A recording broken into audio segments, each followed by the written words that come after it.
Oke, Assalamualaikum warahmatullahi wabarakatuh dan selamat datang di kelas jaringan komputer. Adapun hari ini adalah pertemuan kita di mana topiknya adalah pengetahuan dasar jaringan komputer. Oke, kita lanjut saja ke submateri apa saja sih yang akan kita pelajari hari ini. Yang pertama, pengertian jaringan komputer.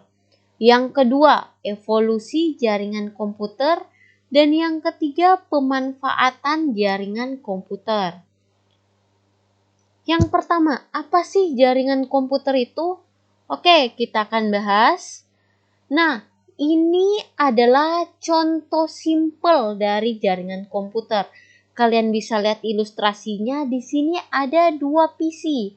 Ada PC 1 dan PC 2 di mana ditandai dengan tanda panah yang menandakan bahwa kedua komputer ini saling berhubungan atau saling terhubung sehingga dapat saling berkomunikasi.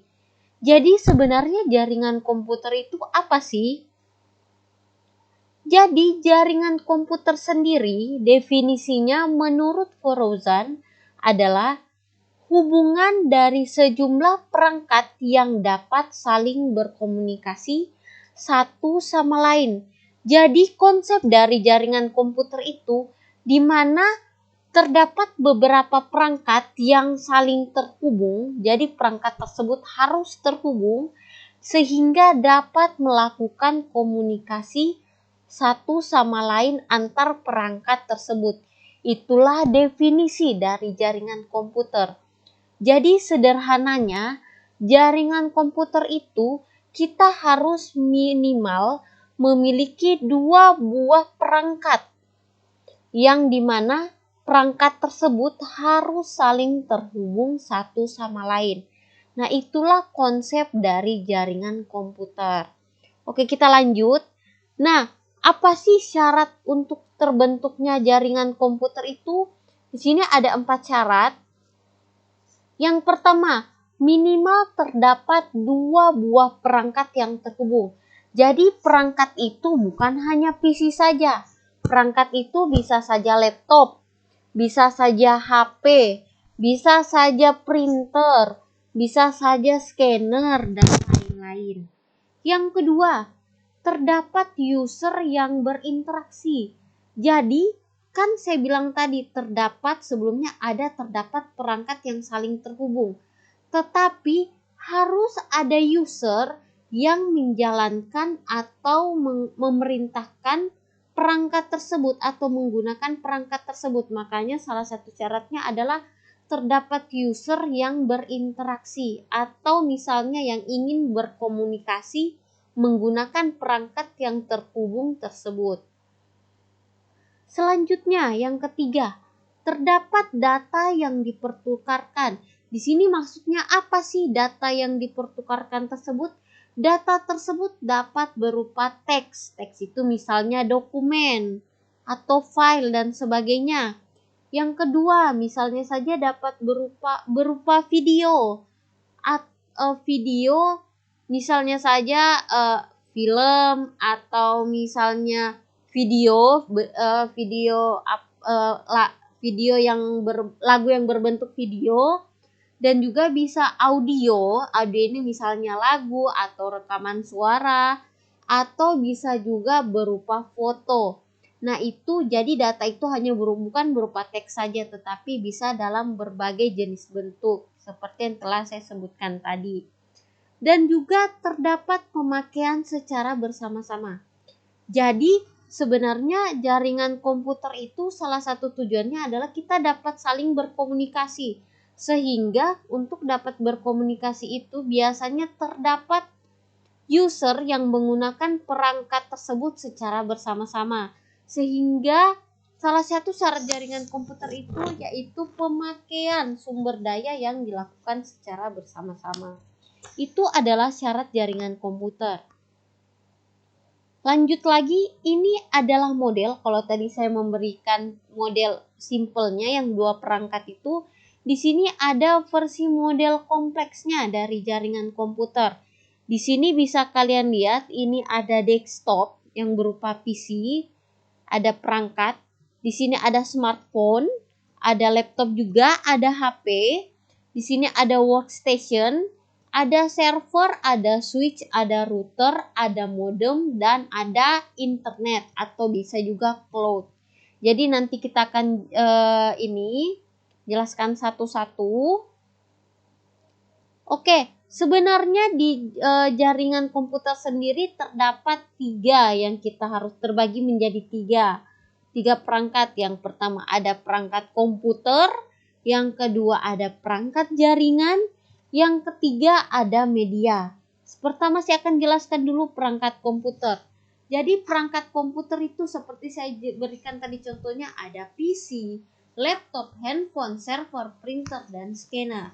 Kemudian ada perangkat jaringan. Perangkat jaringan ini adalah perangkat yang menghubungkan antar perangkat komputer. Jadi dia perangkat jaringan ini adalah sebagai perangkat penghubung.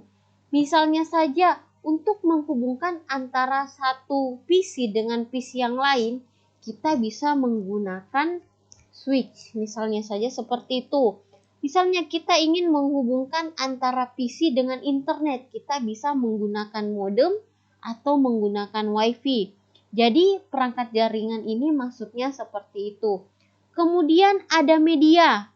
Media di sini ada 2, ada kabel, ada nirkabel.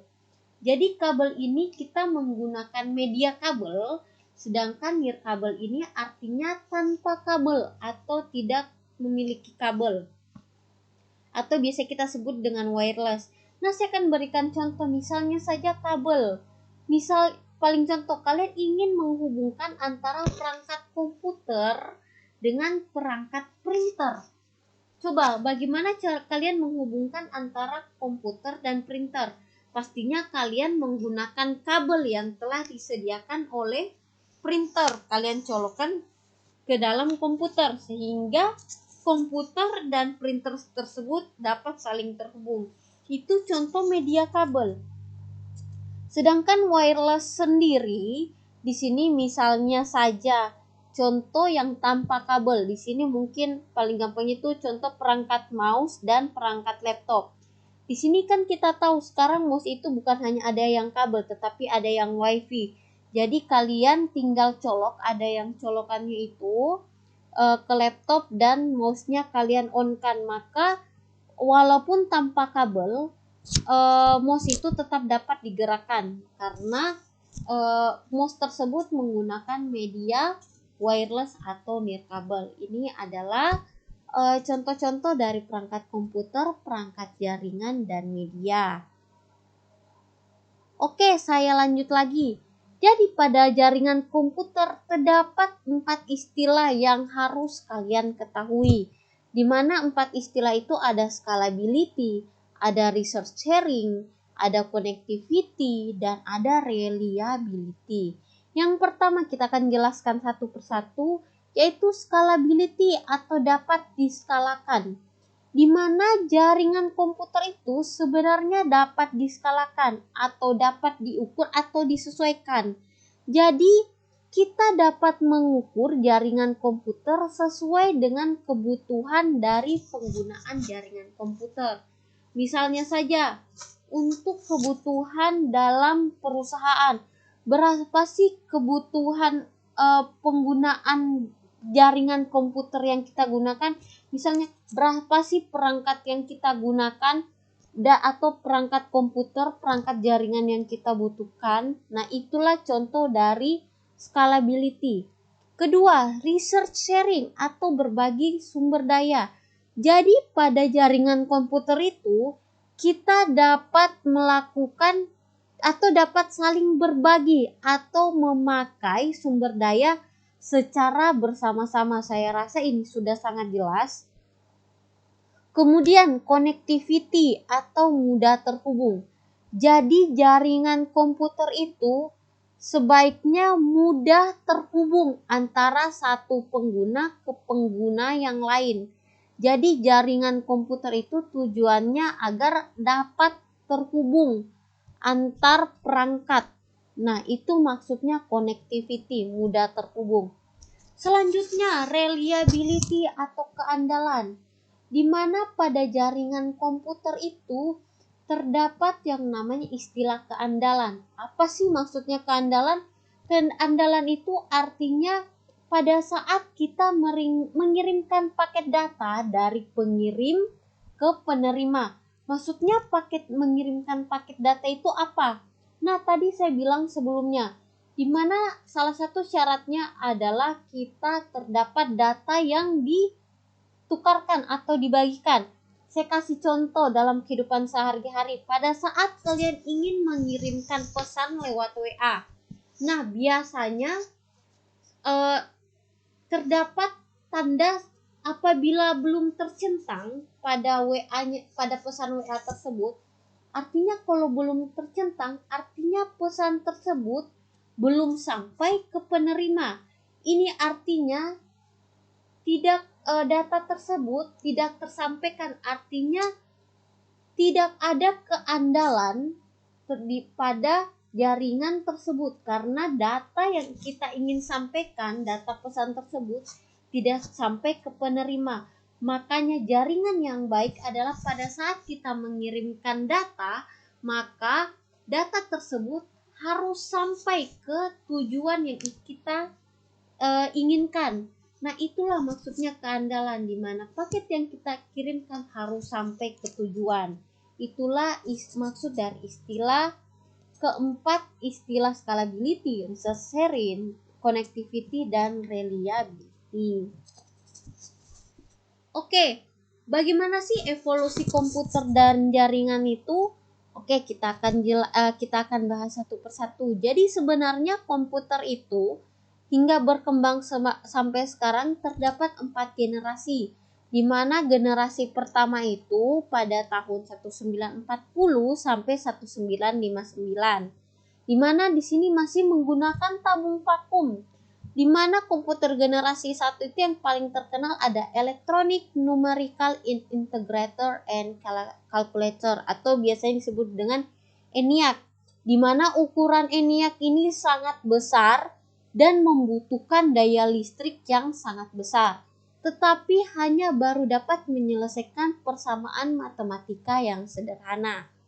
Kemudian kita lanjut lagi komputer generasi kedua, yaitu pada tahun 1959 sampai 1964, di mana yang awalnya tabung vakum yang terdapat di komputer generasi 1 itu digantikan dengan transistor, yang pastinya ukuran komputer pada generasi ini ukurannya lebih kecil dan juga daya listrik yang dibutuhkan juga lebih kecil, sehingga dan juga penggunaan atau penyelesaian masalahnya pun lebih kompleks dibandingkan komputer generasi 1.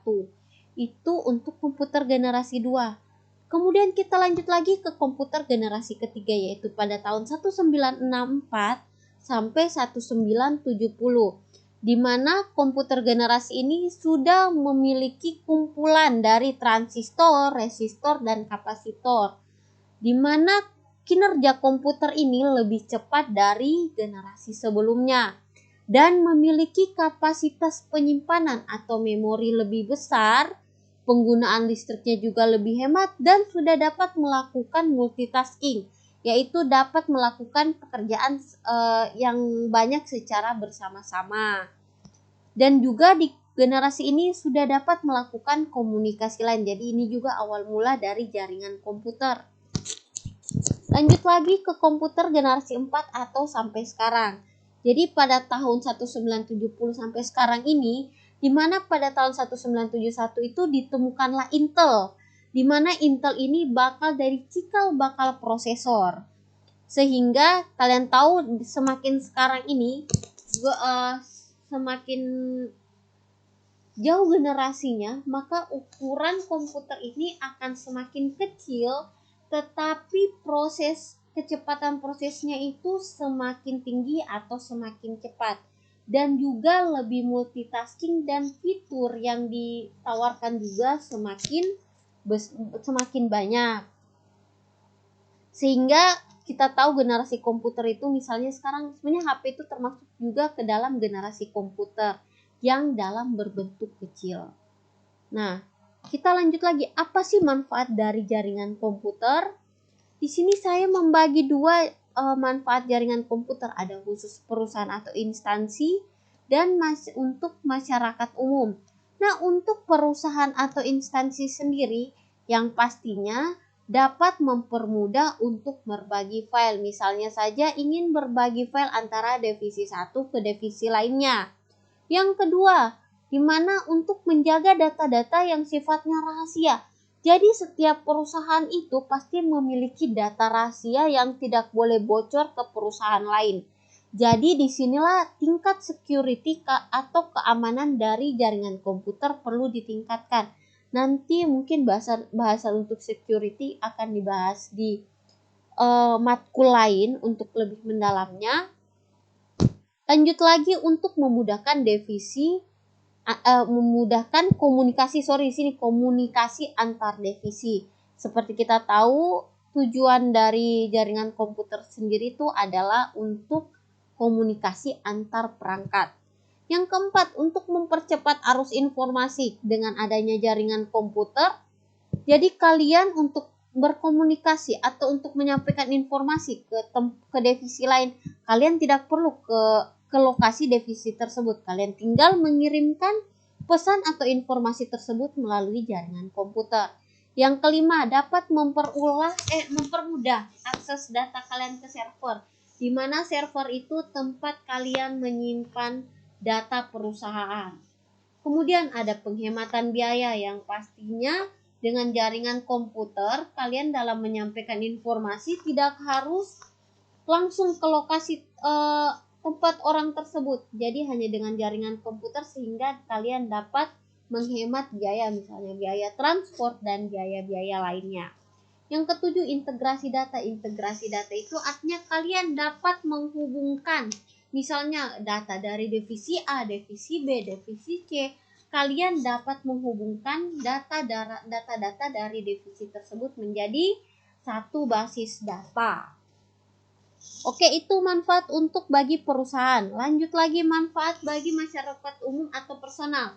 Yang pastinya pertama, email. Pasti kalian sudah sering menggunakan email dan pasti memiliki email. Yang kedua, sosial media. Misalnya saja Instagram, Twitter, atau TikTok yang saat ini lagi tren. Kemudian ada kalian untuk melakukan chatting, misalnya saja menggunakan WA atau menggunakan Telegram. Ada juga forum atau milis, misalnya tempat kalian diskusi. Biasanya yang terkenal forum itu adalah Kaskus contohnya. Ada e-commerce ini kayak online shop, misalnya Shopee, Tokopedia, Bukalapak, dan sebagainya. Ada juga video call atau conference yang misalnya Google Meet atau Zoom dan sebagainya. Dan juga misalnya bermain games. Nah ini nih yang biasanya laki-laki pasti biasanya main game online, misalnya PUBG dan lain-lain. Inilah contoh pemanfaatan jaringan komputer. Oke, untuk materi hari ini mungkin sampai di sini saja. Saya akan berikan tugas untuk pertemuan 1. Ini untuk pertemuan 2. Jadi yang pertama, kalian buat foto atau video di mana foto atau video tersebut kalian memberikan informasi mengenai pengenalan jaringan komputer. Jadi terserah materinya, terserah kalian tentang apa, intinya tentang pengenalan jaringan komputer. Di sini kalian bikin foto atau video. Nah, videonya ini tidak usah durasinya 1 jam. Durasi yang paling lama itu 1 menit saja, di mana isi foto atau video tersebut berisi tentang informasi tentang perkenalan jaringan komputer. Jadi ceritanya misalnya konsepnya itu kalian membuat foto atau video, isinya itu tentang info yang akan kalian bagikan ke teman-teman kalian untuk dapat mendapatkan ilmu mengenai dasar dari jaringan komputer. Yang kedua, setelah kalian buat foto atau video tersebut, silakan sebarkan ke sosial media kalian. Di sini kalian kalau bisa saya sarankan menggunakan Instagram. Jadi kalian bagikan di Instagram kalian. Nah, nanti saya sudah siapkan tempat untuk pengumpulan tugas, di mana yang kalian kumpulkan itu ada 2, foto atau video yang telah kalian buat, dan yang kedua itu screenshot. bahwa kalian telah membagikan foto atau video kalian tersebut ke sosial media kalian atau Instagram kalian. Oke, mungkin itu saja untuk pertemuan ini, untuk materi dan tugasnya. Apabila saya tutup kelasnya dulu, apabila ada kesalahan saya mohon maaf. Wallahu waliyu taufiq wal hidayah. Wassalamualaikum warahmatullahi wabarakatuh.